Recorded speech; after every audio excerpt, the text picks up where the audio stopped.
Kirsten Varela is a calisthenics athlete, coach, and an entrepreneur. He is the founder of Elysium Park Mumbai, which is the first of its kind outdoor fitness park in India. Kirsten started his journey in the fitness industry immediately after graduating, where he was working with various sports companies. After completing his studies in sports management from Australia, he came back and started Elysium Calisthenics Park. In a short span of time, Elysium gained immense popularity thanks to social media and has attracted many athletes till date. With the increasing popularity of calisthenics, Elysium family is continuously growing.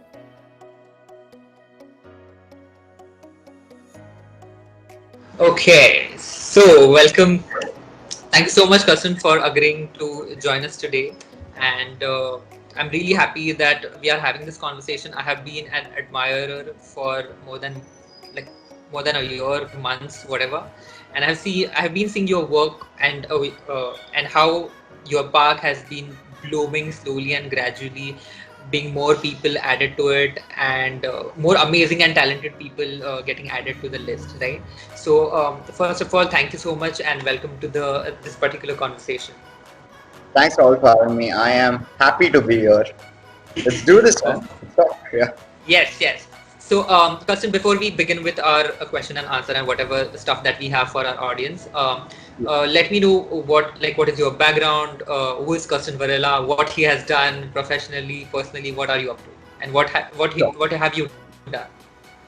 So at the moment, I'm an entrepreneur, athlete, coach. That's how I can describe myself. I'm the founder of Elysium Calisthenics Park, which is the first of its kind outdoor fitness park in India.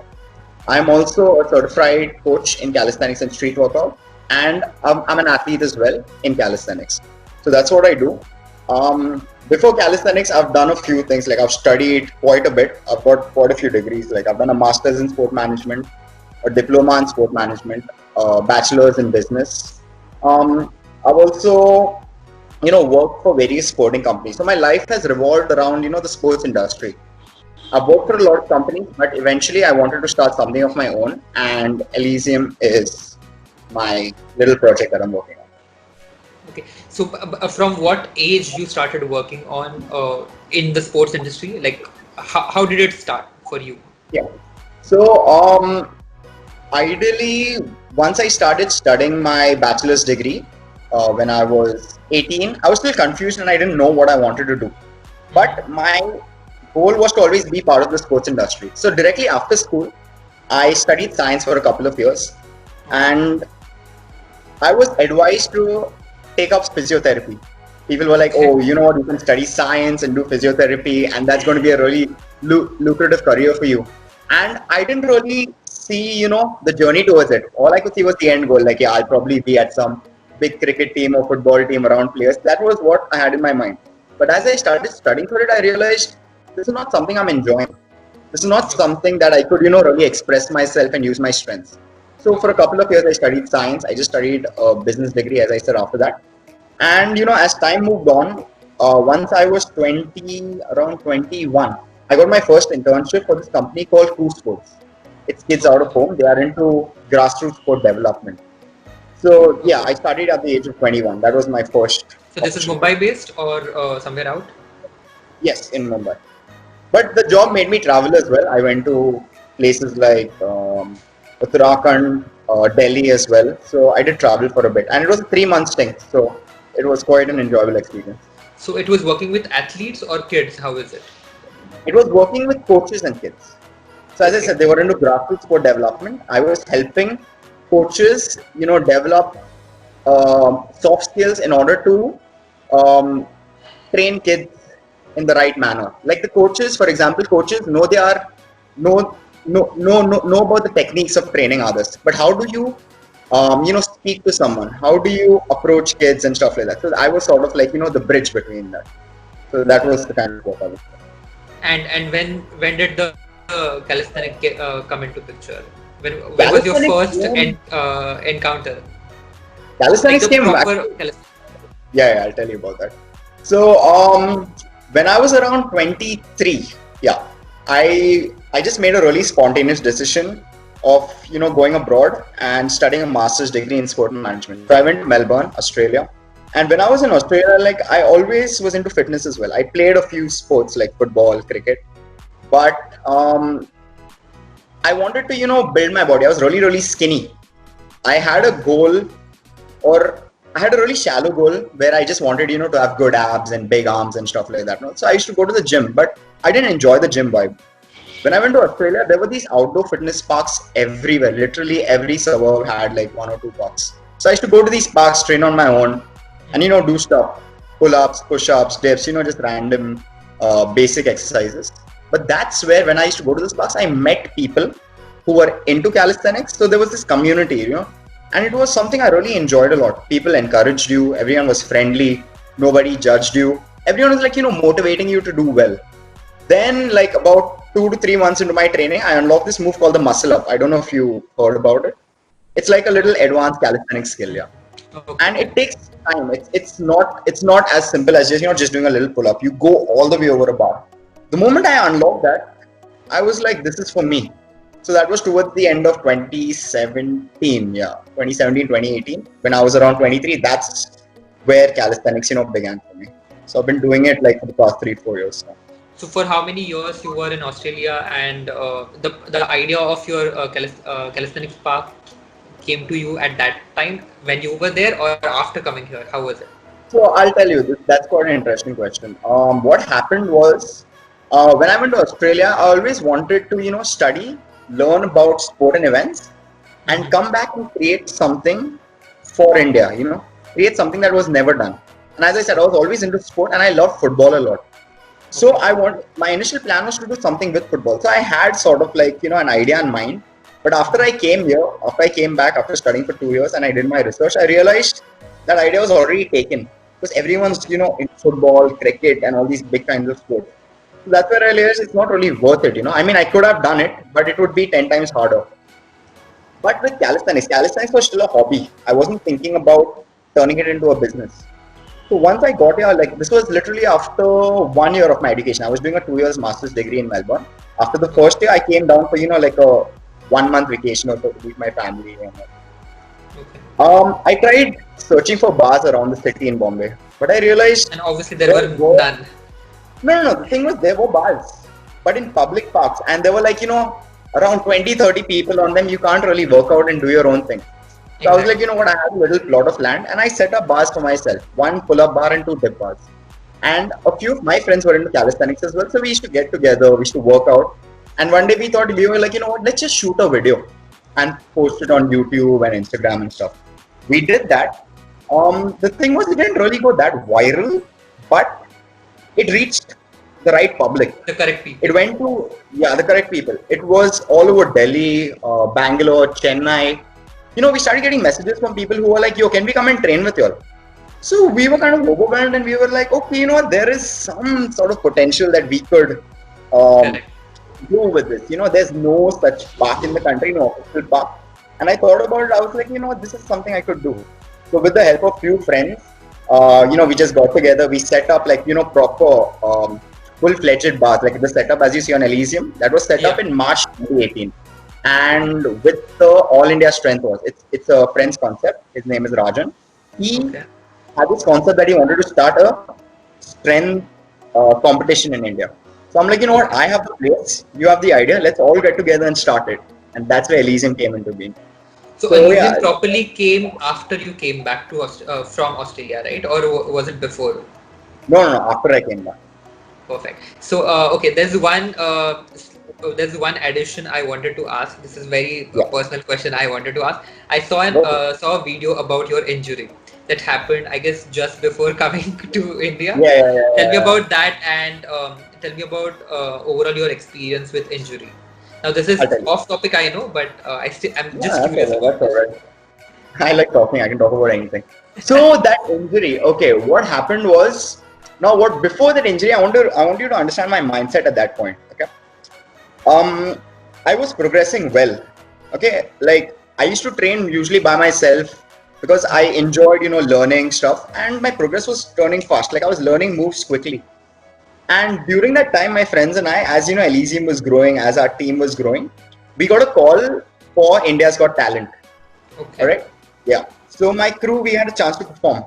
And I was in Australia at that time, and I was just coming back, okay, like about a week before the auditions and everything began. And I was really, really hyped and happy about it. I was like, you know what? Now finally things are getting, everything's falling into place. Things are working out well for us. So I remember 4 hours before my flight from Australia to India, I was in a very good mood, and my friends were like, "Yo, do you want to do one session?" My friends in Australia were like, "Do you want to do one session before you leave?" I'm like, "You know what? Let's do it, man. I'll just go for a 30 minutes to an hour session." I went there with all that hype, that energy, that excitement. I tried stuff that I wasn't ready for, and boom! I ended up trying a flip over the bar, and I fell from around 10 feet in the air. As a result, I ended up tearing my ligaments, dislocating my ankle, and breaking a couple of bones in my foot, on my left foot. So yeah, man, it was. The funny part was when I broke my foot, at that very moment, I didn't feel pain. Like I looked at it, and it was like literally, if this is the foot, it's hanging. It's literally hanging like that. So a friend of mine, he put it in place, and somehow with that broken foot, I was like, you know what, I'm going to go to Bombay, and I'm going to go first thing to hospital and see what it is. So I flew for a good 17 hours with a broken foot, changing like a couple of flights, got there, and I was told, I knew it was bad, but I was trying to stay positive, not overthink it. And doctor's like, you're going to need surgery, and you're not going to be able to walk for 6 months. That's what he told me. Now, as I said, now the entire hype went. I was in such a high, and within a split second, it just turned into such a big downer. Like things just fell apart. But you know what? That injury taught me a lot. Like it was kind of uncomfortable. Like I'm someone who's really energetic, who loves being on his feet, who loves moving about. So suddenly for me, sitting in one place for a while was hard, man. It was like really, really hard. Something I had to get used to. Stand still, right? Yeah, man. Yeah. But the injury taught me a lot. It taught me a lot about myself. It taught me a lot about patience. It gave me a lot more time to think. It taught me a lot about the human body more. And it just made me more grateful, Because when you're not injured, when you're completely fine, I feel you take your body for granted. The moment you lose a leg, you just realize how difficult life gets, So as you're healthy and you're young and you're energetic, make the most of it. So yeah, man, I can go on talking about it, but yeah, this is a bit I learned from it. No, so I'm really happy that you brought this point here, because I'll tell you why. When you said you are somebody who is very energetic, doing something all the time, in the park somewhere around, that actually gave me another question as to how was your reaction to the entire COVID-19 lockdown when it was for 4 months unnotified, complete lockdown, like from super action to no action. Yeah. How was that for you? All right. As an entrepreneur, as an athlete, how was it personally, professionally, both? Yeah. Professionally, it was messed up. I'd made a few investments. Like I created, I'd got actually new equipments to the park. I set up a couple of washrooms. I brought new lights on. So I made, I spent a lot of money. And at that very moment, boom, everything was like, just shut. So for like 3 to 4 months, I didn't make a single rupee. I wasn't making any money. But on the flip side, I felt it was a good moment for me to focus more on myself. Because like my students, I used to train twice a day. Like I should train students twice a day. In the morning, I had like 10 to 15 students. In the evening as well, I had 10 to 15 students. So I wasn't really training myself. So because now the park was shut, I had a chance to focus on my own training. So in one way, it did help me. Professionally, obviously, it was learning. But what I would say is, I learned ways to keep the business alive. Like, you know what? Just because COVID comes in, you can't crib and complain and be like, okay, now what do I do next? So I learned a lot about going into the digital space. I started doing a lot of online training.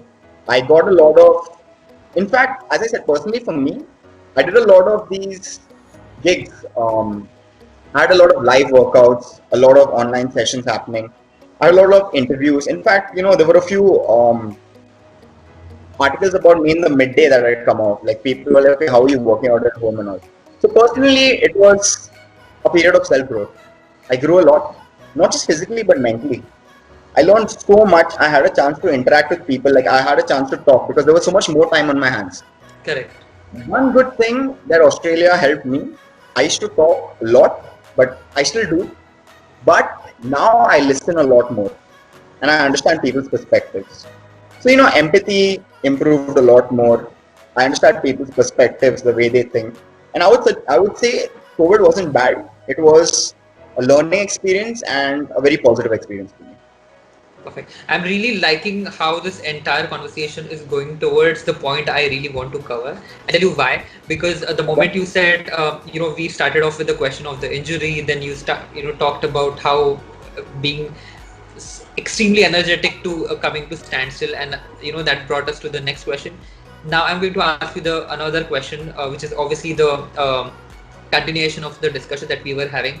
How difficult or different it was for you to switch from like in person to digital, because as you said you started taking live workouts, you had few Yeah, paid sessions also, right? yeah. So how was the transition? How it was smooth, it was okay? Because obviously there is some plus minuses with every medium, Sure. right? So how was that for you? And second question on the same thing is, as an entrepreneur, uh, how what do you say, how shook you were, or how probably what it made you realize as an entrepreneur? Because as you said you had made investment, obviously there's a big financial stress that comes up with business, Yeah, and since there's no revenue coming in, and you being there, you are obviously as an individual, you are an athlete, you like to move and do that, but yeah, as an entrepreneur also you need to you need to move around in order to get money and all of that. How sure. was this entire situation for you as an entrepreneur? So these are two questions, as I said. First Yeah, is transition about normal to digital, and second is about as an entrepreneur, what phases you went through. yeah. So it was hard. It was definitely hard because I'm someone who prefers being on field. I love training people on field, and if you're a coach, it's important for you to look at the way a person is training to correct their form, and just exchange of energies. Like right now, even right now, we are talking through a screen. I can see you, Correct. I can talk to you. But if we were in person, it would be, So 100 times different now. exactly, So the yeah, energy would be much different. definitely, definitely. But one thing made me realize that everything is going digital, whether we like it or not. Correct. Even simple things like money, from cash, everything is going digital. So eventually, the Correct. fitness industry as well is slowly turning digital. And if it's something you ignore, you're just going to be left behind. So Correct. I learned ways to in order to translate my on-field training online as well.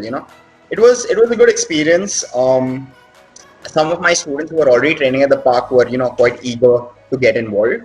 So Correct. yeah, man, it was something I actually enjoyed. I did like a 1 month package for most of them, 2 months packages for some of them. And now that outdoor fitness has been given the go ahead, the park is back on. So like things have gotten better. But yeah, in terms of being an entrepreneur, man, it actually taught me so much. There's actually so much I want to talk about. I'm just trying to fragment it down and use the right words. Don't worry, you just throw it in. Don't worry, I'll get it Yeah. cleared up with the editing part. Don't worry, I'll split it into two Yeah, parts, yeah. but don't hold back. All right. In terms of as an entrepreneur, what I learned, I don't want to sound selfish, but COVID was actually a big plus point for the whole calisthenics community. Like a lot of people were going to the gyms. People have this mentality that if you want to be strong, you need to go to a gym, lift weights and stuff.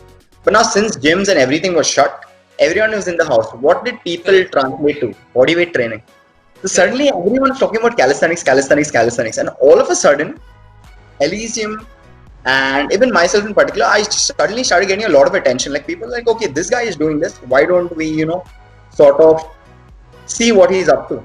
And actually Correct. took advantage of that. I started throwing out a lot of tutorials online. I started throwing out a lot of home challenges, home workout challenges, and the response was phenomenal. Like Elysium started gaining a lot more attention than what it During was. COVID. Correct. Yeah, man, it's brilliant. Like suddenly everyone were doing push-ups, everyone were doing some sort of dips or squats and all. So that was the moment I realized, okay, now is the time to target this, make the most of this situation. So as I said, as it goes back again, I could have easily sat at home and complained that, oh, why is this happening? I'm not on field. find solutions. As an entrepreneur, this is something you learn. You are going to have obstacles. It's not like you just going to work, doing work for someone and making money. You are your own boss. If you start cribbing, if you start, you know, trying to look for excuses, you're not going to be anywhere. Obviously, things will come your way, difficulties will come your way. You just need to take a breath, take a deep breath, and look for solutions to get over it. And that's something as an entrepreneur I've kept learning. And now the popularity of the park, I can safely say, has improved so much more. I'm having a lot more people coming in, and it's been good, man. It's been good. I would say I've And used that. I would say the initial, what do you say, initial warming up part has been done for these people through, online courses, and because they have seen it. Now, Yeah. people before coming to the park would be more aware, would be more ready in order to, what they are going to get in the park, what they are actually going to get out of this entire experience. One Yeah. more addition I want to make to the point that you were talking about being selfish. Even I have realized this. If I have been doing a lot of marketing courses and everything online, obviously I have seen it. But one thing that as you said, I personally believe that entrepreneurs take world forward, because entrepreneur is anybody who finds out the way, anybody who finds out the Absolutely. solution to the problem, and Well they are said. bound to take the world ahead. And obviously they are going to ask you for money, because money is an ecosystem. There has to be the flow of it, right? And I'm really, it's not really selfish, to be honest. It's really that is how it works, right? Yeah. Entrepreneurs has to take the world Yeah, forward. man. Now, okay, next question. This is a very generic question I wanted to ask you since the beginning, as to with the park, with the calisthenics. Uh, what do you think? How have you managed to keep yourself unique in the overall crowded, industry of sports, fitness, lifestyle, fashion? Because obviously all of these are related to body, and everybody has their ways to showcase and present their bodies. How have you managed to kept yourself unique, your style, your voice unique in this entire journey? Yeah. What I would say is I am lucky to be in a niche, because if I was starting, just think about it. If I was starting just another gym, there are thousands of gyms everywhere. I've Correct. started an outdoor fitness park. So when people look at my park, they see bars, they see stuff like that. And what I would suggest is trying to be unique. I couldn't have done it on my own. I've had a really, really strong support system. My friends, all the calisthenic athletes who have been around me and all. Everybody has been there since day one. There have been a lot of difficulties, the difficulties, misunderstandings, and that's part of life. It's just part of it. But people have been there to support me, and if I try doing stuff on my own, it would be difficult. But we've been doing things that are, you could say, like the first in the country. Like, Yes. there's one girl at the park who has unlocked her muscle up. She's the first woman in Mumbai who's done it. There are people who are like, sorry about that. There are people who are doing certain skills that majority of the public haven't seen, like something like a muscle up 360 or a backflip all over the bar or something like that. When people say this, they are sort of blown away. So things like this, the skills that we do, the energy that we create is something that makes me unique. Like, you can walk into a gym and you can, do your lift your dumbbells or do your deadlifts or whatever. But I can guarantee you, if you walk into my park, you will experience the vibe and energy unlike any other. And it's happening every session. And it's not just because of me, because of the people that create it. Because of the people, correct. Yeah. It's brilliant, man. It's the community vibe. What I experienced in Australia, it was my dream to get it down here, and that dream is turning into a reality. That happy, positive environment. That's what makes me. So again, now I'm again happy that you brought one important point in this answer about a female athlete, right? Now Yeah. my next question is about this only. I in my business focus primarily on female entrepreneurs, right? I'm like my work has been more around female food entrepreneurs. Now when I see your not your account, but primarily your Parks account, I see a lot of female athletes, doing amazing Yeah. work on the post. How you see future of female athletes or female fitness entrepreneurs especially in calisthenics? How do you see it? because I know there's a lot of scope. Nobody's doing it, as you said. That was like the plus point for you, right? Nobody was doing it, and you were the first one. And obviously, there were first world problems for you also, but it Yeah. it helped you out more than the negative parts of it. So how do you think, if somebody who is who wants to make a career into this, what is the future for female fitness entrepreneur in calisthenics?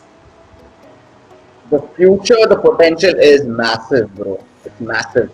Like you can get girls doing, like you can see plenty of girls doing heavy deadlifts and squats and stuff. But a girl doing something like a simple pull-up, push-up, dips, it's not just amazing strength-wise, but it's really visually appealing. It makes you realize that, like, it's sad that just because like if guys are doing something, people are like, oh, just because she's a girl she can't do it. That's not true. Like in our park, if you walk in, you will see that we don't treat guys and girls as unequal. We give everyone the same kind of workouts and all, and it's brilliant to watch.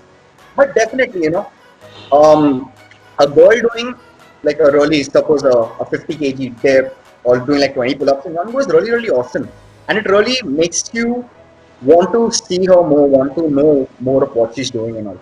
And if a girl is really, really interested, if a female is really interested in creating a career in calisthenics, there are very few girls at the moment who are doing it in India right now.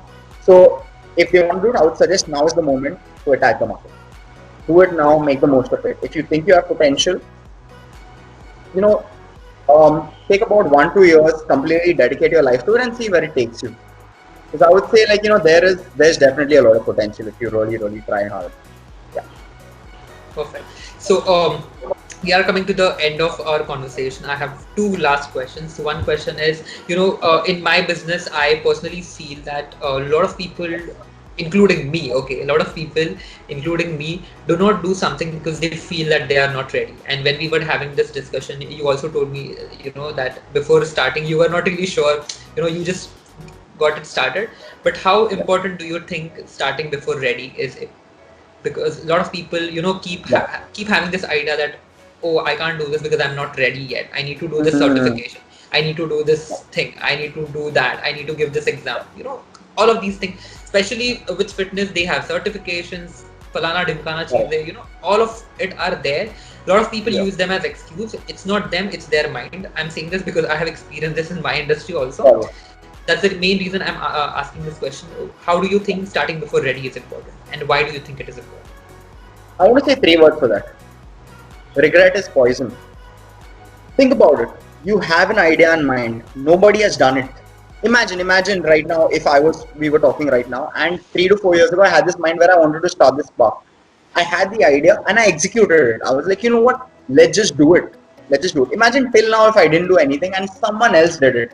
I would start regretting. I would be like, bro, that was my idea. He did it. Exactly. But you know what? What gives me the right? Like, I had the idea in mind, and I say this to a lot of people. Take risk, but take calculated risk, because you don't want to grow old.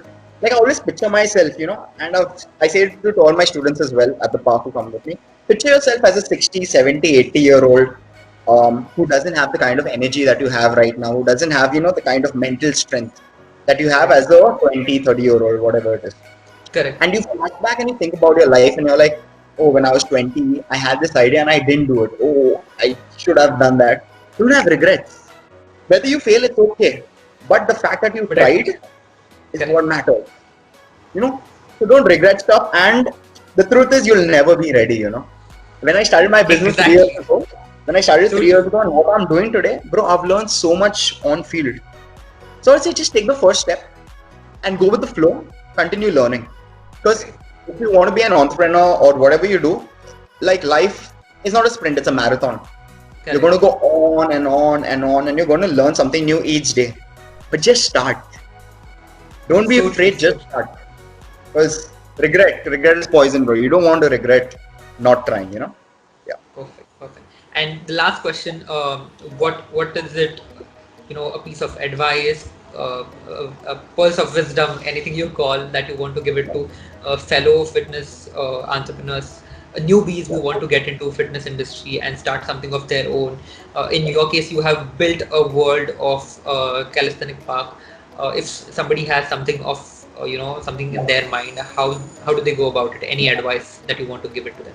So this is not just for fitness entrepreneurs, it's for literally everyone and everyone. Whether you want to start your own business, whether you want to, I don't know, be a musician or work in a bank or something, my advice for you is do what makes you happy. Okay? Because at the end of the day, when you sleep at night, you should go to sleep happy, wake up happy, and be motivated about what you're doing. It doesn't matter how much money you're making, it doesn't matter how much money your friends are making, it doesn't matter what cars and I don't know what clothes you have. At the end of the day, you should do what makes you happy. Because okay, I know people who are making tons of money, but deep down inside they're depressed because they're not happy with what they're doing. I could have easily been doing, I don't know, some other job and making way more money than what I'm making at the park. But I wake up every day motivated and happy with what I'm going to do. So yeah, just have no regrets. Understand your strengths. Be self-aware. Know what you want to do with this life. And yeah, man, just go for it, bro. Just go for it. Don't think. Go for it. One life. Perfect. Yeah. Perfect. Thank you so much, Kirsten, for coming here, talking about your park, your journey. It was amazing. I personally feel we should have a part 2 of this because I still have a lot of questions, but we have a limited. Beautiful. This is beautiful. This is awesome. Thanks for having me, man. Thank you so much for coming here, joining in and sharing whatever that you had to share about your journey, about sports and about entrepreneurship. All the best to your journey. I hope and I pray for the entire Elysium to grow much more bigger.